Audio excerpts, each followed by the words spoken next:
Ang katahimikan sa loob ng mansyon ng Villaroman ay may sariling bigat. Hindi ito ang katahimikang nadudulot ng kapayapaan, kundi isang katahimikang puno ng naabang na tensyon, na parang isang kumukulong kaldero na anumang oras ay sasabog. Mula sa kanyang kinatatayuan sa gilid ng malawak na sala, naramdaman ni Celestina Reyes, o Nena sa lahat ng nakakakilala sa kanya, ang bawat pagilan ng hininga nga taong naroon. Ang bawat tiktak ng lumang orasan sa pada ay parang matilyong pumupukpok sa kanyang sentido. Ang suot niyang uniforme, malinis at plansado, ay biglang parang kumikiti sa kanyang katawan. Ito ang unang araw na hindi niya naramdaman ang presensya ni Doña Esmeralda, ang matriarka ng pamilya, ang babaeng naksilbi niyang pangalawang ina at amo sa loob ng 20 taon. Ngunit ang lungkot ng pakawala ay nababalot ng isang hindi may paliwanag na kaba. Napatingin siya kay Isabela, ang pinalaking anak ng Donya, ang alaga niya mula pagkabata. Nakaupo si Bella sa isang silyang may mataas na sandalan, tuwid ang likod, suot ang isang itim na bestida na perpektong bumagay sa kanyang karangalan. Kahit sa pagluluksa, rena pa rin ang kanyang tindig. Hindi niya magawang lapitan ito. Tila isang pada na hindi nakikita ang biglang humarang sa pagitan nilang dalawa. Dati, sa isang kumpas lang ng daliri ni Bella, naroon na siya sa tabi nito. Ngayon, isa lamang siyang anino sa sulok. Kasama ni Bella sa sofa si Tita Lorna, ang nakababatang kapatid ni Doña Esmeralda. Tahimik lamang ito, ngunit may kakaibang kislap sa mga mata nito habang pinakmamasdan ang buong silid. Sa kabilang banda, nakatayo malapit sa bintana si Marco de Leon, ang matipuno at seryosong tagapamahala ng Hacienda Villaroman. Ang kanyang mga mata ay nakatuon sa labas, sa mataniman ng tubo na umaalon sa hangin, ngunit alam ni Nena na ang buong atensyon nito ay nasa loob ng silid, nag-aabang, tulad niya. Ang pagbukas ng pinto ang bumasa sa nakabibinging katahimikan. Pumasok si Atty. Diaz, ang matagal ng abogado ng pamilya Villaroman. Dala niya ang isang itim na portfolio na tila naglalaman ng kapalaran ng lahat ng naroon. Magandang hapon po sa inyong lahat, bating abogado. Ang boses niya ay formal at walang emosyon. Tumango lamang ang lahat. Walang gustong magsalita. Naupo si Atty. Diaz sa gitna, sa likod ng isang mesang gawas sa mahogani. May nga niyang inilabas mula sa portfolio ang isang makapal na sobre na selyado pa. Naramdaman ni Nena ang pagbilis ng tibok ng kanyang puso. Ito na iyon. Ang huling habilin. Nandito tayo ngayon upang basahin ang huling testamento ni Doña Esmeralda Villaroman na isinulat niya 1 taon bago siya pumanaw panimulang abogado. Binuksan niya ang sobre at inilatag ang mga dokumento. Nagsimulang magbasa si Atty. Diaz. Ang unang bahagi ay tungkol sa mga maliliit na pamana sa mga malayong kamaanan at sa ilang mga institusyong pangkawanggawa. Halos hindi na pinakinggan ni Nena ang mga iyon. Ang isip niya ay lumilipat sa mga dapat niyang gawin mamaya. Kailangan niyang ipagluto ng sopa si Bella, siguraduhing malinis ang kwarto nito, at ihanda ang gadamit nito para bukas. Iyon ang mundo niya. Iyon ang buhay niya. At para sa aking kapatid na si Lorna, nagpatuloy ang abogado, ipinapamana ko ang aking maalahas at ang bahay sa siyudad. Naway magdulot ito sa iyo ng kapayapaang matagal mo nang hinahanap. Nakita ni Nena ang bahagyang paiting ng panga ni Tita Lorna. Isang mabilis na sulyap ng pagkadismaya ang dumaan sa mukha nito bago ito muling naging blanco. At dumating ang sandaling hinihintay ng lahat. Huminga ng malalim si Atty. Diaz, tila inihahanda ang sarili para sa susunod na sasabihin. At para sa aking pinakamamahal na anak, si Isabela. Napatingin si Nena kay Bella. Nakita niya ang halos hindi mahahalatang ngunit mayabang na ngiti sa mga labi nito. Ito na ang koronasyon. Ipinakakalob ko sa kanya ang aking buong pagmamahal. Isang pagmamahal na kailanman ay hindi nagbago. Ngunit, biglang natigil ang lahat. Ang salitang ngunit ay umalingaw-ngaw sa silid, puno ng masamang pangitain. Maging si Bella ay nawala ang ngiti, napalitan ito ng pagtataka. Itinuan ni Atty. Diaz ang kanyang paningin sa dokumento, nilinaw ang kanyang lalamunan, at binasa ang salitang mapapabago sa lahat. Ngunit ang lahat ng aking mga ari-arian, ang Hacienda Villaroman, ang kumpanya, ang lahat ng pera sa bangko, at ang lahat ng nakapangalan sa akin, ay ipinapamana ko sa nag-isa at tunay kong anak. Isang nakabibinging katahimikan ang muling namayani. Hinawakan ni Nena ang kanyang dibdib, na tila naubusan ng hangin para kay Bella. Bakit may ganitong pa-suspense ang donya? Si Celestina Reyes. Ang pangalan ay lumabas sa bibig ng abogado. At sa loob ng ilang segundo, walang nangyari. Ang masalita ay lumutang lamang sa hangin, walang kahulugan, walang bigat. Celestina Reyes. Paulit-ulit na umikot ang pangalan sa isip ni Nena. Iyon ang pangalan niya. Bakit binanggit ang pangalan niya? Baka may ipapamana rin sa kanya ang donya, marahil isang maliit na halaga bilang pasasalamat sa kanyang serbisyo. Oo, iyon siguro. Ngunit ang masumunod na salita ay ang napaguho sa kanyang mundo. Ang nag-isa at tunay kong anak. Tumingin siya sa abogado, naghahanap ng paliwanag. Nakatingin ito sa kanya, hindi na sa dokumento. Tumingin siya kay Marco, nakita niya ang pagkagulat at pagkalito sa mukha nito. Tumingin siya kay Tita Lorna, na nakanganga at hindi makapaniwala. At sa huli, tumingin siya kay Bella. Ang mukha ni Bella ay parang porselanang nabasa. Ang pagtataka ay napalitan ng kawalan ng paniniwala at pagkatapos ng isang bagay na mas madilim. Isang galit na nagsisimulang umakyat mula sa kaibuturan ng kanyang kaluluwa. Hindi, bulong ni Bella. Ang boses ay basag. Hindi. Impossible. Bigla siyang tumayo. At ang tunog ng pauron ng silya sa marmol na sahig ay parang isang sigaw. Anong kalokohan to? Attorney. Sigaw niya. Ang boses ay nanginginig sa galit. Nakamali kang gabasa. O baka peka yan? Peka ang testamentong yan. Senyorita Bella, ito po ay legal at napatunayan na, mahinahong sagot ni Attorney Diaz. Ngunit baka sa mukha niya ang pag-inat. Ngunit hindi na siya nakikini. Ang mata ni Bella, na punong apoy, ay lumipat mula sa abogado at dumapo kay Nena, na nakatayong tulala at namumutla sa sulok. Ang tingin na iyon ay parang mapunyal na tumusok sa puso ni Nena. Ang alaga niya, ang batang minahal at inaruga niya, ay nakatingin sa kanya na parang siya ang pinakamasamang kaway. Ikaw, sabi ni Bella, ang boses ay puno ng kamanda. Lumakad ito palapit kay Nena, bawat hakbang ay mabigat at puno ng pagbabanta. Ikaw ang may kagagawan nito. Napatras si Nena. Bella. Hindi ko alam. Huwag mo akong tawaging Bella. Sigaw nito. Ang mukha ay isang pulgada na lang ang layo sa kanya. Naamoy ni Nena ang mamahaling pabango nito. Na ngayon ay tila amoy ng panganib. Anong ginawa mo sa mommy? Anong pinakain mo sa kanya? Anong lason ang nilagay mo sa isip niya para gawin to? Bawat salita ay isang sampal. Nagsimulang manubik ang mga mata ni Nena. Gusto niyang mapaliwanag, ngunit walang salitang lumalabas sa kanyang bibig. Ang tanging nagawa niya ay umiling. Ang pailing niya ang tila na pasiklap sa huling misangang galit ni Bella.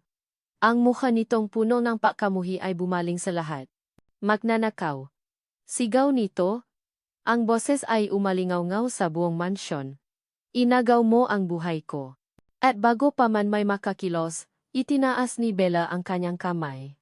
Ngunit hindi ito huminto sa era.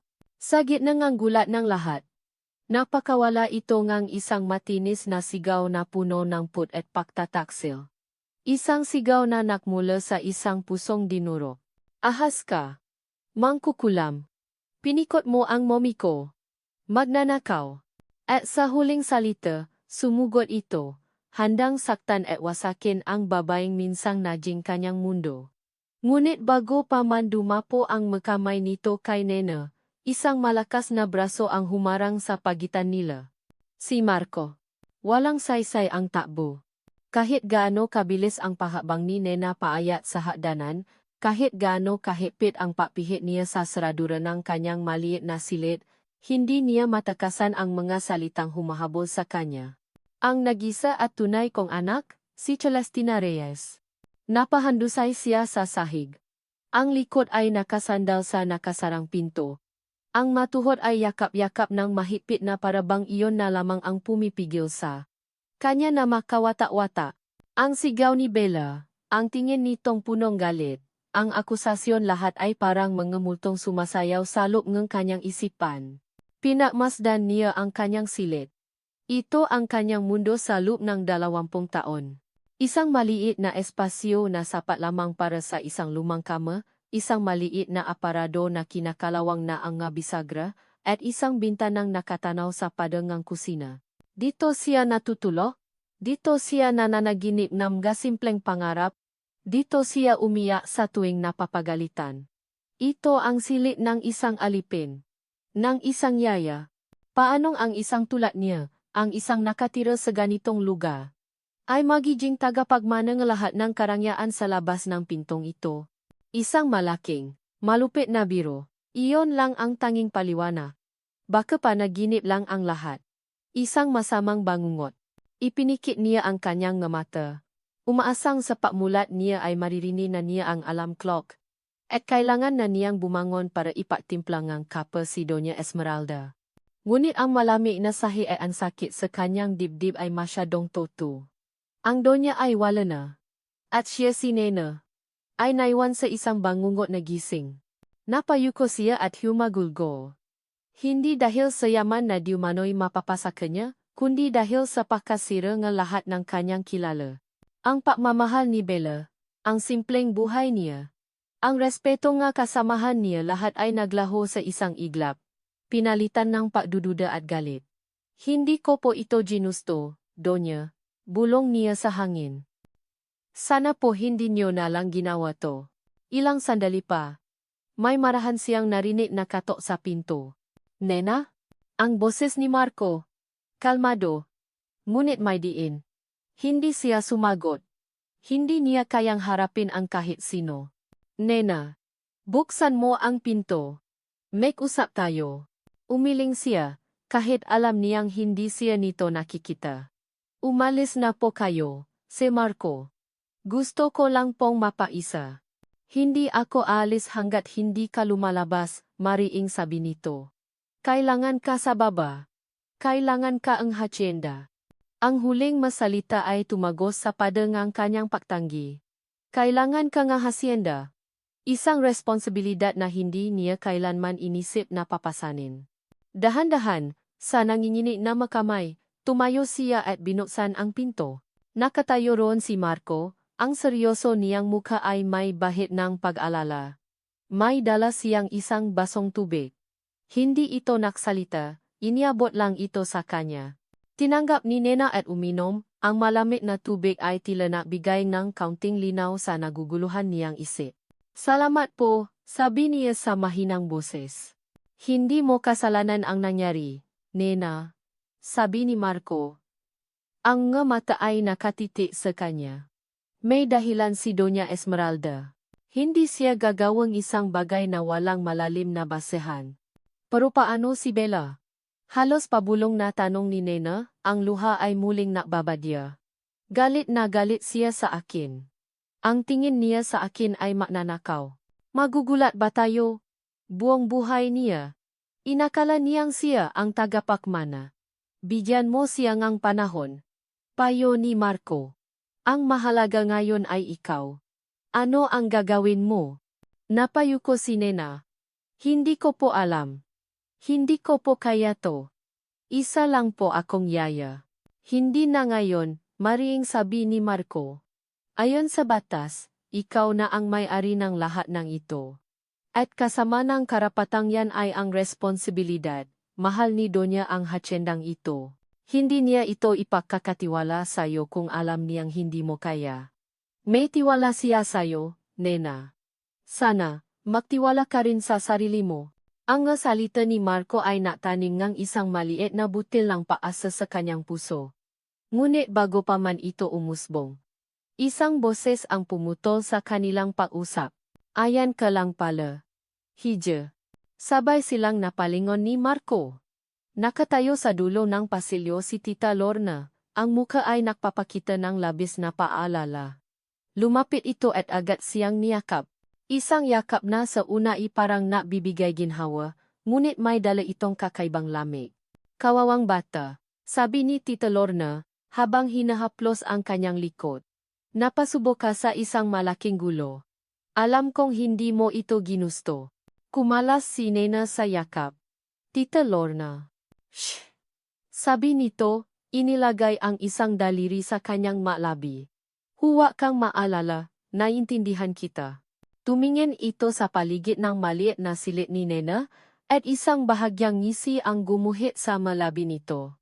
Hindi ito ang mundo mo, Nena. Ang pamamahala ng isang hasyenda. Ang pakikipausap sa mga abogado at negosyante. Napaka-komplikado niyan. Baka lalo ka lang malunod. Bawat salita ni Tita Lorna ay parang lason na dahan-dahang kumakalat sa kanyang sistema, pinapatay ang maliit na paasang itinanim ni Marco. Tama si Tita Lorna. Sino ba siya para pamunuan ang isang imperyo? Hayaan mo na ang nga abogado ang maasikasong lahat. Patuloy nito. Mapahinga ka muna. Manatili ka muna dito sa kwarto mo kung saan ka comfortable. Ako na ang bahalang kumausap kay Bella. Umalis si Tita Lorna, iniwan si Nena na muling nalilito at natatakot. Ang lakas ng loob na ibinigay ni Marco ay unti-unting nawala, napalitan ng pamilya na pakiramdam ng pagiging maliit at walang kakayahan. Para makatakas sa mga bumabagaba na isipan, nakpasya siyang pumunta sa isang lugar na laging nagbibigay sa kanya ng kapayapaan, ang silid ni Doña Esmeralda. Maingat siyang pumasok, ang lahat ay nasa ayos pa rin. Na para bang natutulo lang ang Donya at babalik anumang oras. Naamoy pa niya ang pamilya na amoy nito, isang pinahalong pabango ng sampagwita at langis ng lavender.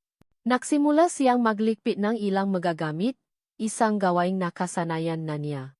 Inayos niya ang mga libro sa mesa, pinunasan ang alikabok sa mga litrato.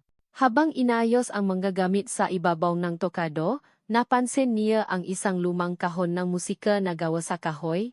Ito ang paborito ng Donya. Binuksan niya ito, at isang malamyos na himig ang tumuktok. Sa loob ng kahon. Sa ilalim ng pulang pelos, may isang litratong kupas na. Isang larawan ni Doña Esmeralda, mas bata pa, habang buong pagmamahal na karga ang isang sanggo na nakabalot sa puting lampin. Natural, inakala niyang si Bella ang sanggo. Ngunit nang baliktarin niya ang litrato, may nakasulat doon gamit ang eleganteng sulat kamay ng Donya. Aking manting Celeste. Celeste. Halos kapareho ngang niyang pangalan. Celestina. Isang pahiwate? Isang mensahe mula sa nakaraan? Isang bagay na hindi sinasadya? Hindi niya alam. Ang alam lang niya, habang hawa ang litratong iyon, isang kakaibang init ang gumapang sa kanyang dibdib. Isang tapang na hindi niya alam na taglay niya. Ang pagdududa na itinanim ni Tita Lorna ay nagsimulang maglaho. Napalitan ng isang bagong determinasyon. Isinara niya ang kahon ng musika, bitbit ang litrato, at lumabas ng silid. Nakita niya sina Marco at Tita Lorna na nag-usap sa pasilyo. Tila natatalo sila sa mahinang boses. Huminto sila nang makita siyang papalapit. Nena, mabuti pa pahinga ka na muna simula ni Tita Lorna, ang boses ay puno ngang peking paalala. Ngunit pinutol siya ni Nena. Tumingin siya diretso sa mata ni Marco, pagkatapos ay kay Tita Lorna. Ang kanyang makamay ay hindi na nangingini. Ang kanyang boses, nang sa wakas ay lumabas, ay mahina ngunit buo at hindi nag-aalinlangan. Hindi ko ito atrasan. Nagulat si Tita Lorna. Maging si Marco ay bahagyang itinaas ang kanyang makilay. Huminga ngang malalim si Nena. Ang puso niya ay kumakabo sa tapang na ngayon lang niya naramdaman. Paninindigan ko ang huling habilin ni Mommy. Ang bawat sulok ng kanyang silid ay sumisiga ng pangiinsulto. Ang malambot na kapat na nilalakaran niya. Ang malawak na kama na may silat na kumot. Ang walk-in closet na puno nga damit mula sa masikat na taga-disenyo lahat na ito, na dati napapatunay ngang kanyang pagkatao, ay ngayon parang mga paalala ngang isang buhay na ninakaw. Para kay Isabela Villaroman, ang kanyang kwarto ay naging isang ginintuang kulungan. Mula nang basahin ang testamento, hindi na siya lumabas. Ang makatulong na nagtatangkang kumatok ay sinisigawan niya. Ang pagkain na iniwan sa labas ng kanyang pinto ay hindi niya ginagalaw. Ang tanging nararamdaman niya ay isang nag-apoy na galit, isang galit na walang mapabuntunan kundi ang kanyang sarili, ang kanyang ina, at higit sa lahat, si Nena. Si Nena. Ang pangalan pa lang ay sapat na para pakuluan ang kanyang dugo. Si Nena. Ang kanyang yaya. Ang anino niya. Ang taga-abot ng kanyang gagamit. Ang taga-likpit ng kanyang gakalat. Paanong nangyari na ang anino ay biglang naging liwanag, at siya, ang tunay na araw, ay itinapon sa dilim. Sinungaling. Bulong niya sa salamin, nakatingin sa sarili niyang refleksyon na basang-basa ng luha. Lahat sila sinungaling. Isang kato sa pinto ang pumutol sa kanyang pagmumuni-muni. Isang kato na iba sa lahat. Hindi ito nag-aalangan tulad ng sa makatulong. Mayroon itong autoridad. Bella, Iga? Tita Lorna mo to. Pwede ba akong pumasok? Nagatubili siya. Ngunit ang boses ng kanyang tiyahin ay tila nag-aalo ang kanlungan.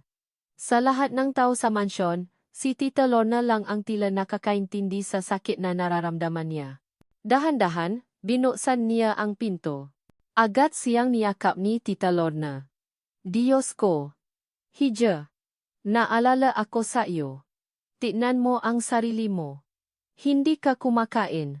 Sa loob ng yakap na iyon, bumigay si Bella. Humagulgol siya na parang isang batang inagawan ng laruan. At sa mga sandaling iyon nga ang pakiramdam niya. Inagawan siya, hindi lang ng laruan, kundi ng buong mundo niya. Inakay siya ni Tita Lorna papunta sa kama. Umupo ito sa tabi niya, hinahaplos ang kanyang buhok. Shh! Tahan na. Alam ko ang nararamdaman mo. Alam kong masakit. Bakit, tita? Bakit ginawa to ni Mommy sa akin? Tanong ni Bella. Ang boses ay garalgal. Minahal ko siya. Ibinigay ko ang lahat. Tapos iwan niya ang lahat sa isang katulong? Isang malamig at matigas na ekspresyon ang dumaan sa mukha ni Tita Lorna, ngunit agad itong nawala, napalitan ng awa. Hindi ko rin maintindihan, Hija. Ang iyong ina, may mga desisyon siyang mahirap unawain. Pero hindi natin pwedeng hayaan na lang to.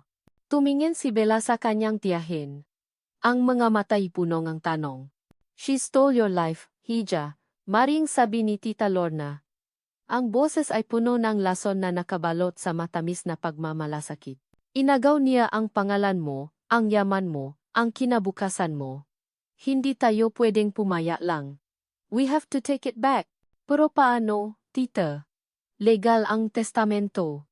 Siya na ang Donya. Halos hindi masabi ni Bella ang huling salita. Donya. Isang mapalang tawa ang kumawala sa malabi ni Tita Lorna. Isa siyang hamak na yaya na naksuot ng korona. Hindi niya alam ang ginagawa niya. Doon tayo papasok. We have to show them who the real Villaroman is. Kailangan nating ipakita sa lahat na hindi niya kaya. Na ikaw. At ikaw lang. Ang karapat-dapat. Ang nga salita ni Tita Lorna ay parang ulan sa isang tuyong lupa. Ang galit ni Bella ay nakaroon ng direksyon. Ang kanyang pakalito ay nakaroon ng layunin. Hindi na siya ang biktima. Siya na ngayon ang magiging tagasingil. Kinabukasan, lumabas si Bella sa kanyang silid sa unang pagkakataon. Ang kanyang mamata ay medyo magapa. Ngunit ang kanyang tindig ay muling naging matikas. Naglakat siya pababa na parabang siya pa rin ang reyna ng manson. Nakita niya si Nena sa hardin. Kausap ang pinuno ng gahardinero. Suot nito ang isa sa mga lumang bestida ni Doña Esmeralda. Bagay dito, ngunit sa paningin ni Bella, para itong isang batang naglalaro ng kaswatan ng kanyang ina. Isang impostor. Sa halip na komprontahin ito, isang mas tusong ideya ang nabuo sa isip ni Bella. Dumiretso siya sa opisina ng hacienda kung saan nakalagay ang mapapeles at iskedyul. Alam niyang nandun ang bagong iskedyul para sa patubig ng mga bagong tanim na mangga. Ito ang proyektong pinahirapan ni Marco at ng kanyang ina bago ito pumanaw. Mabilis niyang kinuha ang dokumento. Sa halip na ibigay ito sa mga hardinero, itinago niya ito sa ilalim ng isang tumpok ng mga lumang papeles. Pagkatapos, lumapit siya sa isa sa mga trabahador. Manglito, sabi ni Nena, sabi niya, pilit na pinipigilan ang diring nararamdaman sa pagbanggit ng pangalan. Huwag daw munang diligan ang bagong tanim na mangga ngayon. Bukas na lang daw. Pero, Senyorita Bella, matindi po ang sikat ng araw. Baka malanta po ang puno, naalangang sagot ng matanda. Basta sundin mo na lang ang utos. Maring sabi ni Bella, ginagamit ang autoridad na nakasanayan niya. Bagong amo, bagong patakaran. Naintindihan mo. Walang nagawa si Manglito kundi tumango. Mula sa bintana ng opisina, pinanot ni Bella ang hardinero na lumipat sa ibang bahagi ng hacienda. Iniwan ang batang puno ng mangga sa ilalim ng nakakapasong sikat ng araw. Isang masamang ngiti ang gumuhit sa kanyang labi. Ito pa lang ang simula. Kinahapunan. Kumalat ang balita. Nalalanta ang bagong tanim. Nakita ni Bella si Nena at Marco na nakmamadaling tumakbo papunta sa taniman. Mula sa malayo, kitang-kita niya ang paalala at pagkasindak sa mukha ni Nena. Kitang-kita niya kung paano ito nagutos sa matrabahador na mag-igip ng tubig, kung paano ito personal na nagdilik sa mahalaman. Ang putik ay tumatalsik sa mamahaling bestida na suot nito. Naramdaman ni Bella ang isang alon ng kasiyahan. Tingnan mo ngayon, sabi niya sa kanyang isip. Hindi ka nababagay diyan. Ngunit ang kasiyahan niya ay may kasamang kirot. Habang pinakmamasdan niya si Marco na tinutulungan si Nena, na may paalaga nitong pinupunasan ang putik sa mukha nito, isang pamilyar na kirot ang kanyang naramdaman paninibuho. Dati sa kanya lang nakatuon ang atensyon ni Marco. Dati siya ang prinsesa ng hacienda. Ngayon, tila pati si Marco ay ninakaw na rin sa kanya. Gabi na nang makasalubong sila sa pasilyo. Galing si Nena sa labas, pagod na pagod at amoy lupa. Tumayo si Bella sa harap nito, hinarangan ang kanyang daan. Bella, sabi ni Nena sa mainang boses. Mukhang napagod ka, Donya, sabi ni Bella, puno ni sarkasmo ang gawat panty. Hindi sumagot si Nena. Ngunit ang mga mata nito ay nagsasabing alam niya. Bella, alam kong sinadya mo yun.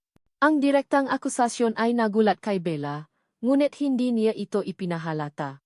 Itinaas niya ang kanyang kilay. Ang kanyang mukha ay isang perpektong maskara ng inosenteng pagkalito. Ang alin? Ang pagkatuyo nga halaman. Baka naman hindi mo lang talaga alam ang ginagawa mo, sabi niya, ang boses ay malamig na parang yelo. Huwag tayong maglokohan, sabi ni Nena, may bagong tapang sa kanyang boses na hindi pa naririnig ni Bella dati. Alam kong ikaw ang nautos sa kanila na huwag magdili. Sa wakas, ngumiti si Bella. Isang ngiting mapanghama at walang bahit ng pagsisisi. Tinitigan niya si Nena mula ulo hanggang paa, mula sa magulo nitong buhok hanggang sa sapatos nitong may puti. Talaga? Patunayan mo. At sa masalitang iyon, nilakpasan niya si Nena, iniwan itong nakatayo sa gitna ng pasilyo. Ang amoy ng tagumpay ay mas matamis pa sa inaakala niya. Ang nga salita ni Bella ay tumata sa isip ni Nena na parang isang mainit na bakal. Patunayan mo. Paano niya mapapatunayan ang isang bagay na batit lamang ang kanyang puso? Ang pananabotahe ni Bella ay parang usok. Nararamdaman niya ngunit hindi niya mahawakan. Sa mga sumunod na araw, naging isang nakakapagod na laro ang pamamahala sa hacienda. Bawat utos na ibibigay ni Nena ay tila may kasunod na kapalpakan. Isang kargamento ng mga abono ang na-deliver sa maling lugar. Isang makina sa paggawaan ng asukal ang biglang nasira dahil sa kapabayaan.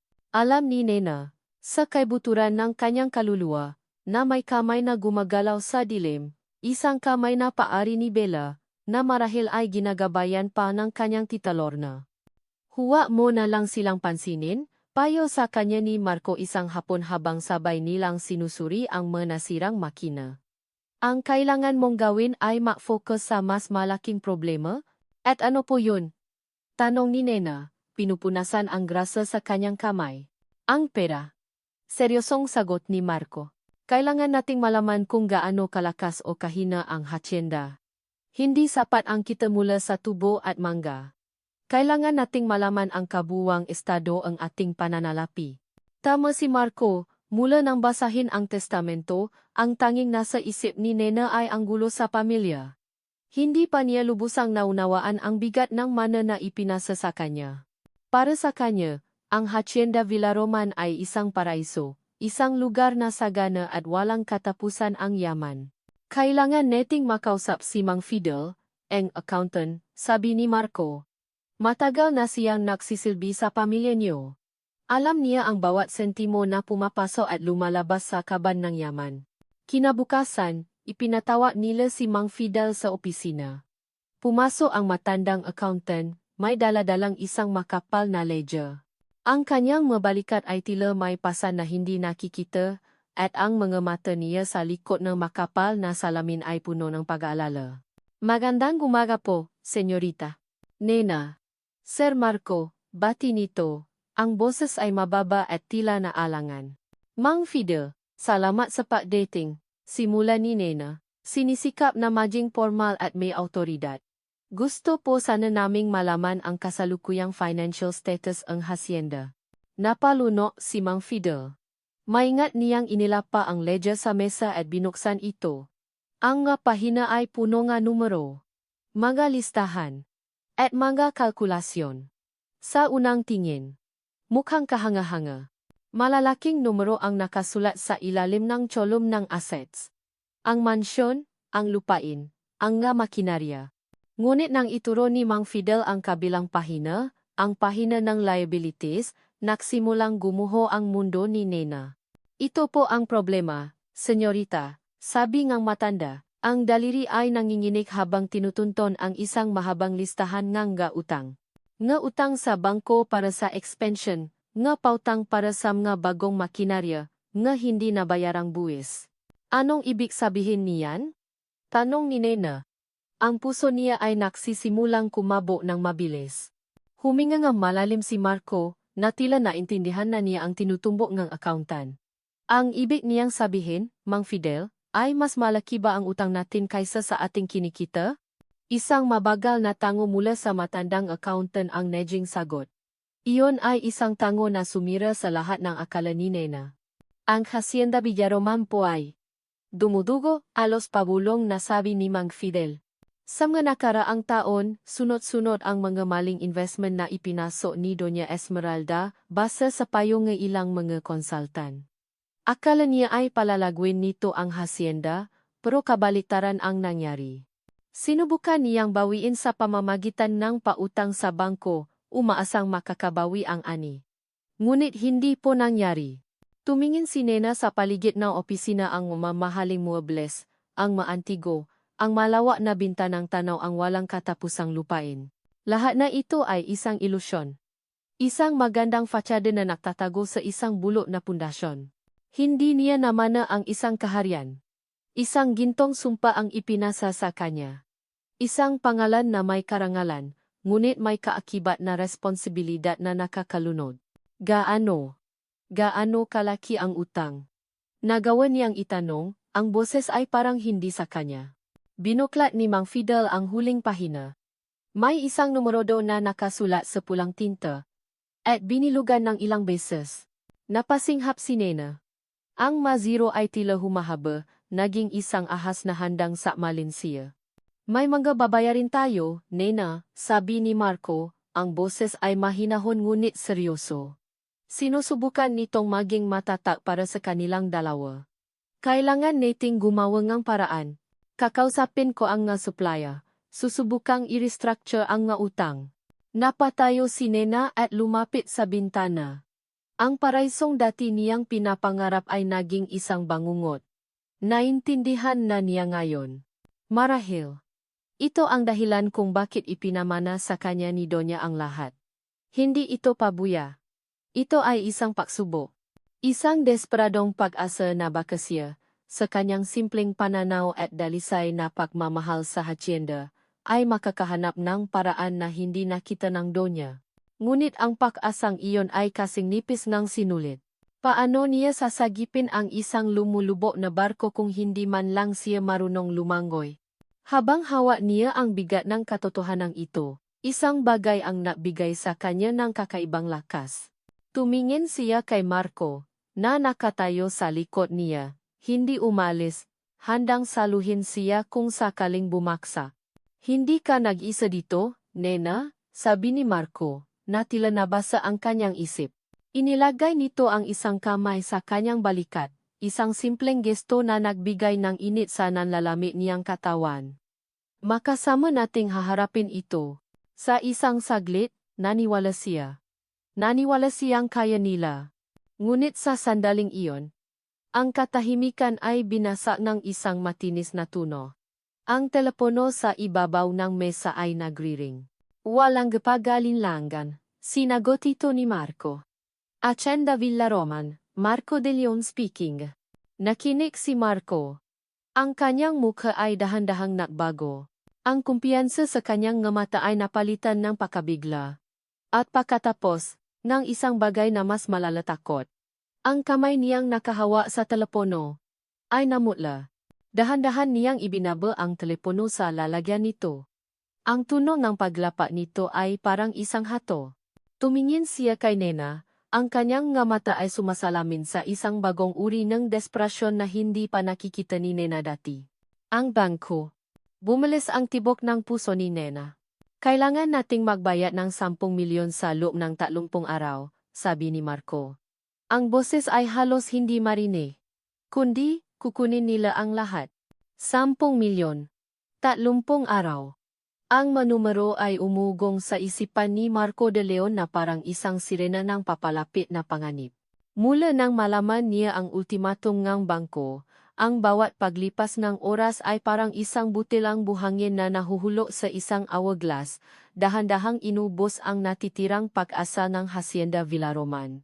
Bilang tagapamahala, obligasyon niyang humanap ng solusyon. Obligasyon niyang protektahan ang pamana ni Doña Esmeralda. Ngunit higit pa roon, nararamdaman niya ang isang mas personal na tungkulin ang protektahan si Nena. Nakikita niya kung paano pinapasan ng dalaga ang bigat ng mundo sa kanyang mabalikat. Nakikita niya ang takot sa mamata nito, ngunit nakikita rin niya ang tapang na pilit nitong pinapalabas. At iyon ang nabibigay sa kanya ng lakas para huwag sumuko. May pag-asa pa, sabi niya kay Nena isang umaga. Habang sabay nilang pinag-aralan ang mapapeles sa opisina. May isang investor, si Mr. Tan. Matagal na siyang interesado sa lupa sa bandang silangan. Kung mapapapaya natin siyang bilhin iyon, sapat na para mabayaran ang paunang utang sa bangko at makahinga tayo. Nakita ni Marco ang kislap ng paasa sa mata ni Nena. Iyon na lang ang pinanghahawakan nilang dalawa. Buong linggo, pinahandaan nila ang pagdating ni Mr. Tan. Inayos ni Nena ang lahat, mula sa mga dokumento hanggang sa simpleng merienda na ihahain. Pinaaralan niya ang bawat detalye ng proposal. Sa unang pagkakataon, nakita ni Marco si Nena na hindi na bilang isang yaya, kundi bilang isang tunay na donya, isang taong handang lumaban para sa kanyang tahanan. Ngunit hindi nila alam, may ibang nga mata na nagmamasid, at may ibang plano na nabubuo sa dilim. Sa araw ng meeting, habang naghihintay sila ni Nena sa sala, lumapit sa kanila si Tita Lorna. Narinig ko ang tungkol kay Mr. Tan. Napakagaling na ideya niyan, Nena. Ipinamamalaki ka ng iyong ina, sabi nito, ang boses ay puno ng papuri. Ngunit may kakaibang ngiti sa mga labi nito na hindi nagustuhan ni Marco. Ilang oras ang lumipas. Hindi dumating si Mr. Tan. Sinubukan nilang tawagan, ngunit hindi ito sumasagot. Ang paasa na kanilang inipon ay unti-unting naglaho, tulad ng sikat ng araw sa dapit hapon. Kinagabihan, isang text message ang dumating sa cellphone ni Marco. Galing sa sekretarya ni Mr. Tan. Mr. De Leon, pasensya na po. Mr. Tan has decided to withdraw his offer. May nakausap daw po siyang reliable sources na nagsabing masyadong malaki ang risk sa Hacienda Villaroman. He sends his apologies, isang reliable source. Agad na tumingin si Marco kay Tita Lorna, na umiinom ng tisa sa kabilang dulo ng sala, tila walang kamalay-malay sa mundo. Ngunit alam ni Marco, walang duda, may kinalaman ito. Ngunit wala siyang pruweba. Isang hinala na kasing hirap patunayan ng pananabotahe ni Bella. Ang pag-atras ni Mr. Tan ay simula pa lang ng pagguho. Kinabukasan, isang mas malaking problema ang sumalubong sa kanila. Ang nga manggagawa sa paggawaan ng asukal ay nauwelga. Nakatayo sila sa labas ng gate, may hawak na maplakat na nagsasabing, "Sahod namin ibigay. At ibenta ang lupa, huwag kaming gutumin." Anong nangyayari? Gulat na tanong ni Nena, habang nakatanaw sila mula sa bintana ng mansyon. May nakpakalat ng chismis, sabi ni Marco, ang panga ay nag-iikting sa galit. May nagsabi sa kanilang malapit ng ibenta ni Nena ang buong hacienda at itatakbo ang pera, iwan silang lahat na walang trabaho. Kaya ngayon, hinihingi na nila ang kanilang sahod para sa susunod na 3 buwan, in advance. Isang halagang wala sila. Ang gulo ay perpektong tinimpla. Ang takot ng mga manggagawa ay ginamit laban sa kanila. At sa gitna ng lahat, nakita ni Marco si Bella na nakatayo sa may balkonahe, tahimik na pinapanot ang kaguluhan. Sa unang pagkakataon, nakita niya ang isang bagay na iba sa mukha nito. Hindi na purong galit, kundi isang bakas ng pakalito, marahil pagsisisi? Nakita kaya nito kung gaano kalala ang pinsalang idinulot ng kanilang nga kilos. O baka pati siya ay nagulat sa kung gaano kabilis lumaki ang apoy na sinimulan nila. Ang lahat ng pag-asa ay nawala. Ang investor ay umatras. Ang mamanggagawa ay nag-aklas. Ang bangko ay naghihintay. Para silang nasa isang barkong may butas sa lahat ng dako. At wala na silang sapat na kamay para takpan ang maito. Gabi na nang pumasok si Tita Lorna sa opisina, kung saan nakaupong tulala si Nena, at si Marco ay nakatayong walang magawa sa tabi nito. May dala-dalang madokumento si Tita Lorna. "Nena, Hija," sabi nito sa isang malumanay at naalalang boses. "Alam kong masakit, pero kailangan nating maging praktikal. Wala nang ibang paraan." Inilata nito ang mapapeles sa mesa. Isang kontrata. May isang korporasyon na interesadong bilhin ang hacienda. Hindi ito ang pinakamagandang presyo, pero sapat para bayaran ang lahat ng utang sa bangko at sa mamanggagawa. Walang makukulong. Walang magugutom. Pagkatapos nito, malaya ka na sa lahat ng responsibilidad na ito. Binasa ni Marco ang pangalan ng corporation. LE Holdings, ang nga initials. Lorna Esmeralda. Hindi. Lorna. Ang pangalan lang niya. Isang dummy corporation. Ito na ang huling galaw. Ang checkmate. Gusto niyang sumiga. Sabihing huwag maniwala, ngunit ano ang mayaalok niya? Wala. Talunan na sila. Tumingin si Nena sa kontrata. Ang kanyang mukha ay blanko. Ang pagod. Ang sakit. Ang pakabigo lahat ay naroon. Pagkatapos ay tumingin siya kay Marco, ang kanyang nga mata ay nagtatanong, naghahanap ng kahit isang dahilan para huwag ituloy. Ngunit si Marco ay napayuko na lang, wala na siyang may bigay. Kinuha ni Nena ang pluma na inabot ni Tita Lorna. Ang kanyang kamay ay nangingini. Bawat ugat sa katawan ni Marco ay sumisigaw na pigilan siya, ngunit ang isip niya ay alam na ito na marahil ang tanging paraan para matapos na ang paghihirap nilang lahat. Ito na ang pagsuko. Nakita ni Marco ang patulungang isang butilang luha mula sa mata ni Nena, gumuhit ito ngang isang malungkot na linya sa kanyang pisngi. Ipinikit nito ang kanyang nga mata, na para bang ayaw nang makita ang sariling pagkatalo. "Nena, wag!" Ang sigaw ay kumawala mula sa bibig ni Marco. Isang huling desperadong pagtatangka. Ngunit huli na ang lahat. Sa isang mabigat na pahinga, ibinabo ni Nena ang dulo ng pluma sa papel, handang isuko ang lahat. Mula sa kalitasan ng balkonahe, pinanot ni Bella ang pagguho na lahat. Ang ngasigawan ng mga manggagawa sa labas ng gate, ang paatras ng investo, ang desperasyon sa mukha ni Nena, lahat ay naayon sa plano. Sa plano ni Tita Lorna, dapat sana'y masaya siya. Dapat sana'y nagagala siya sa bawat patak ng luha ni Nena, sa bawat pagkakamali nito. Ito ang hustisyang matagal niyang hinintay. Ang pabawi sa lahat ng inagaw sa kanya. Ngunit habang tinititigan niya ang kaguluhan sa ibaba, isang kakaibang pakiramdam ang nanuot sa kanyang puso. Hindi ito kasiyahan. Ito ay pakabalisa. Isang malamig na takot. Nakita niya ang itsura ni Nena nang harapin nito ang managwewelgang manggagawa kanina. Wala itong ginawa kundi yumuko at humingi ngang paumanhin. Inaako ang kasalanang hindi naman nito gawa. Walang bakas ng galit. Tanging lungkot lamang. At nakita rin niya ang mukha ni Tita Lorna habang pinagmamasdan ang lahat. Isang mukhang purong tagumpay. Isang kasiyahang masyadong malami, masyadong kalkulado. Hindi ito ang kasiyahan ng isang taong tumutulong sa isang pamangkin. Ito ang kasiyahan ng isang manlalaro na malapit ng manalo sa isang larong siya lang ang nakakaalam ng bapatakaran. Isang butingang padududa ang itinanim sa kanyang isipan. Totoo nga bang para sa kanya ang lahat ng ito? O isa lang siyang piyesa sa isang mas malaking laro? Hindi na niya matiis. Kailangan niya ngang sagot. Kailangan niya ngang isang bagay na magpapatunay na ang lahat ng ginagawa niya ay tama. At ang tanging makakapagbigay niyon ay ang kanyang ina. Dala nga hindi may paliwanag na udo, tumakbo si Bella papunta sa silid ni Doña Esmeralda. Ang silid ay hindi pa rin nagagala, isang santuaryo ang nakaraan. Nilapitan niya ang aparador. Hinawakan ang nga damit ng ina, umaasang makakahanap ng kahit anong bagay, isang alaala, isang pahiwati. Ang kanyang nga mata ay napadako sa tokado, sa lumang kahon ng musika na nakita niyang hawa-hawa ni Nena noong isang araw. Binuksan niya ito.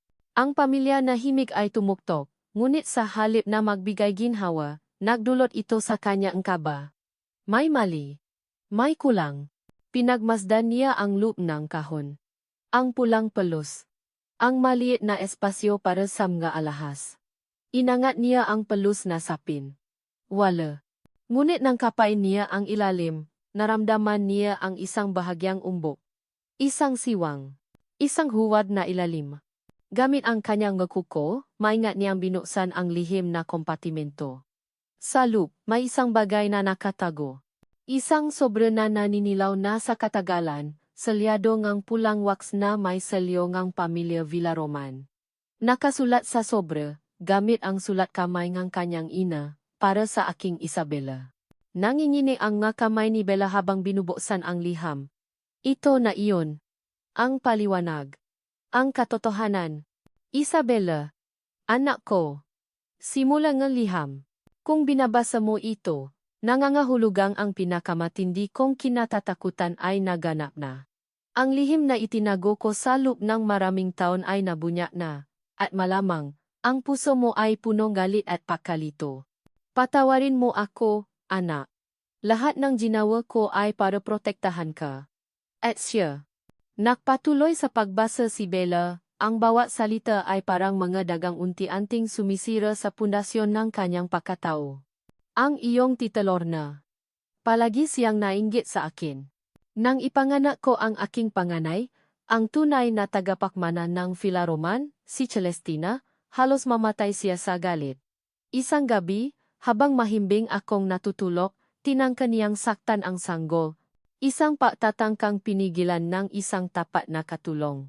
Sa gabing iyon, naintindihan ko na hanggat alam ni Lorna na si Celestina ang tagapakmana, hindi ito titigil hanggang sa mapahama ang bata. Napasinghap si Bella. Ang kamay ay napahawa sa kanyang bibig. Kaya gumawa ako ng isang desperadong plano. Sa tulong ng katulong na iyong ina, Bella, ipinakpalit namin kayo. Ikaw, ang anak niya, ay pinalaki kong prinsesa. At ang anak ko, ang aking Celeste, ay lumaki sa tabi mo bilang iyong yaya, ligtas sa ilalim ng aking nga mata, malayo sa kapahamakan na maaring idulot ni Lorna. Minahal kita, Bella, na parang tunay na anak. At minahal ko si Nena mula sa malayo. Patawarin mo ako sa kasinungalingang ito, ngunit tandaan mo. Ang dugo ay hindi basehan ng pagiging pamilya. Ang pagmamahal ang tunay na nagwagnay sa atin. Ang liham ay nahulo mula sa kanyang makamay. Ang buong buhay niya. Isang kasinungalingan. Hindi siya isang Villaroman. Siya ang anak ng isang katulong. At si Nena. Si Nena, ang babaeng kinamumuhian niya, sinisiraan, at tinutulak sa kapahamakan, ay ang tunay na biktima sa lahat ng ito. At siya, si Bella, ay naging instrumento lamang ng kasamaan ng kanyang tita Lorna.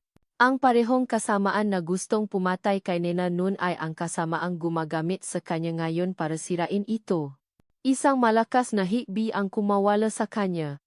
Isang hikbi ng paksisisi, ng sakit, ng katangahan. At pagkatapos, ang hikbi ay napalitan ng galit. Isang bagong uri ng galit. Hindi na ito para kay Nena o sa kanyang ina. Ito ay para kay Tita Lorna. Para sa babaeng nilason ang kanyang isip at ginamit siya. Pinulot niya ang liham. Kailangan nilang malaman. Kailangan nilang malaman ang katotohanan bago mahuli ang lahat. Tumakbo siya. Tumakbo siya ng mas mabilis kaysa dati. Pababangahdanan paliko sa pasilyo, patungo sa opisina kung saan alam niyang nagaganap ang huling pagtataksil. Nang marating niya ang pinto, narinig niya ang boses ni Marco. Nena! Wag! Walang pag-alinlangan, itinulak niya ang pinto ng buong lakas. Hinto! Sigaw niya. Lahat sila ay napatingin sa kanya, si Nena na may hawak na pluma, si Marco na may itsura ng pakatalo, at si Tita Lorna na may ngiti ng tagumpay sa malabi. Anong ginagawa mo dito, Bella? Tapos na ang lahat, sabi ni Tita Lorna, halata ang inis sa boses. Ngunit hindi natinak si Bella. Naglakad siya papunta sa mesa. Ang mga mata'y nag-apoy. Hindi pa tapos ang lahat. Ibinagsak niya ang liham sa ibabaw ng kontrata. Tita, sinunggaling ka? Kinuha ni Nena ang liham. Si Marco ay lumapit para basahin ito kasama niya. Nakita ni Bella ang pagbabago sa kanilang mga mukha habang binabasa nila ang bawat salita, pagkalito, pagkabigla, at isang nakakakilabot na paunawa. Nang matapos sila, tumingin si Nena kay Tita Lorna. Ang mata nito ay puno ng isang sakit na hindi pa nakikita ni Bella dati. Ang ngiti sa mukha ni Tita Lorna ay nawala. Napalitan ito ng isang pangit na ngisi. Nahuli na siya. Wala nang pagtatago. Sa isang iglap, ang maskara ng pagiging isang nakmamalasakit na tiyahin ay tuluyang nahulo. Ang tumambat sa kanila ay ang mukha ng purong kasamaan. Oh, ako nga! Sigaw ni Tita Lorna. At isang nakakabalin na tawa ang kumawala mula sa kanyang lalamunan, isang tawang napataas ng lahat ng balahibo sa kanilang mga katawan. Ako ang may plano ng lahat. Matagal ko nang pinangarap na makuha ang hasyendang ito. Ang hasyendang dapat ay sa akin. Tumayo ito. Ang mga matai nanlilisik. At kung hindi mapapasa akin ang hasyendang ito, sabi nito, ang boses ay bumaba sa isang nakakatakot na bulong, sisirain ko ito. Walang mamay-ari nito. Sa sinabi niyang iyon, isang kakaibang liwanag ang pumukaw sa kanilang pansin mula sa labas ng bintana. Isang kulay kahel na liwanag na mabilis na lumalaki. Isang amoy nga nasusuno na asukal ang biglang pumasok sa silid. Sabay-sabay silang napatingin sa labas. Ang kanilang mata ay nanlaki sa takot. Mula sa direksyon ng bodega, kung saan nakaimba ang lahat ng kanilang ani, isang malaking epoy ang nagliliyab, tinutupo ang lahat, nilalamon ang huling pag-asa ng Hacienda Villaroman. Ang tunog ng nalagablap na apoy ay parang isang halimaw na umungal sa gabi. Para kay Nena, ang lahat ay nangyayari ng sabay-sabay at napakabagal. Ang nakakabali na tawa ni Tita Lorna, ang sigawan ng mataw sa labas, ang init na nagsisimulang gumapang sa mapada ng mansyon, lahat ay isang bangungot na naging toto. Ngunit sa gitna ng kaguluhan, isang bagay ang nabago. Ang takot na halos lumumpo sa kanya kanina ay nawala. Napalitan ito na isang matinding pangangailangan na kumilos. Tumingin siya sa apoy, hindi bilang isang tanda ng pagkatalo, kundi bilang isang kalaban na kailangang harapin. Marco, tumawag kanji bumbero at pulis. Sigaw ni Nena, ang boses ay puno ng autoridad na ikinagulat maging ang sarili niya. Agad na kumilos si Marco, dinampot ang telepono at mabilis na nagbigay ng direksyon. Napatingin si Nena kay Bella. Ang dalaga ay nakatayo roon tulala, nangingini habang nakatingin sa apoy. Ang tapang na ipinakita nito kanina ay tila natupo na rin ng apoy. Nilapitan siya ni Nena at hinawakan ang kanyang mga braso. Bella, tumingin ka sa akin, mariing sabi ni Nena. Kailangan ka namin. Kailangan ka nga makatao sa labas. Ang nga mata ni Bella, na puno ng luha at pagsisisi, ay tumingin kay Nena. Kasalanan ko to, bulong nito. Kung hindi ako naniwala sa kanya. Wala tayong panahon para diyan ngayon, puto ni Nena, ang kanyang boses ay hindi pagalit, kundi panggising. May panahon para sa pagsisisi mamaya. Ngayon, kailangan nating iligtas ang kaya nating iligtas. Tayo ang pamilya Villaroman. At hindi tayo susuko. Ang masalitang iyon tayo ang pamilya Villaroman ay tila isang kuryenteng gumising sa diwa ni Bella. Tumango siya. Ang determinasyon ay muling bumabalik sa kanyang mamata. Sabay silang tumakbo palabas ng mansyon. Ang tanawin ay mas malala kaysa sa kanilang inaasahan. Ang apoy mula sa bodega ay mabilis na kumakalat, tinutulungan ng hangin, at nababantang abutin ang kabahayan ng manggagawa. Ang mataw ay nakakagulo, tumatakbo ng walang direksyon, sinusubukang iligtas ang kanilang nga sarili at ang kakarampot nilang ari-arian. Kailangan nating gumawa ng fire break. Sigaw ni Marco, na kadarating lang mula sa pagtawag. Putulin ang koneksyon ng apoy sa mga bahay. Ang nga balde. Tubig mula sa irigasyon. Sigaw naman ni Nena sa mga naguguluhang manggagawa. Sa simula, walang nakinig. Takot ang nagahari. Ngunit nang makita nila si Nena ang babaeng inakala nilang kawe na unang dumampot ng balde at tumakbo patungo sa kanal ng irigasyon, at si Bella ang senyorita na dati hindi man lang madadapuan ng alikabok na sumunod sa kanya, isang bagay ang nagbago. Nakita nila ang kanilang maamo na hindi nakatatago sa loob ng mansyon, kundi kasama nila sa gitna ng panganib. Isa-isang sumunod ang mga manggagawa. Bumuo sila ang isang mahabang linya, nakpapasa-pasa ang nanggabalda ang tubig mula sa kanal patungo sa apoy. Si Marco ang nak-organisa sa mga kalalakihan para putulin ang nga tuyong damo at gumawa ang harang sa lupa. Si Nena at Bella, makatabi, ay walang tigil sa pagbuhos ng tubig. Ang kanilang mga mamahaling damit ay basang-basa na at puno ng putik. Sa gitna ng lahat, dumating ang mga pulis. Nakita nila si Tita Lorna na palabas ng mansyon. Ang mukha ay walang emosyon, na parang pinapanot lamang ang isang palabas. Nang tangkain siyang arestuhin, hindi na ito nanlaban. Isang malamig na ngiti lamang ang ibinigay nito bago isinakay sa patrol car. Ang kanyang paghahari nga samaan ay tapos na. Makalipas ang isang oras na tila walang katapusan, dumating ang mga bumbero at tuluyan nang naapula ang apoy. Ang dating bodega ng asukal at peg-asa ay isa na lamang bunto ng nagbabaga at umusok na abo.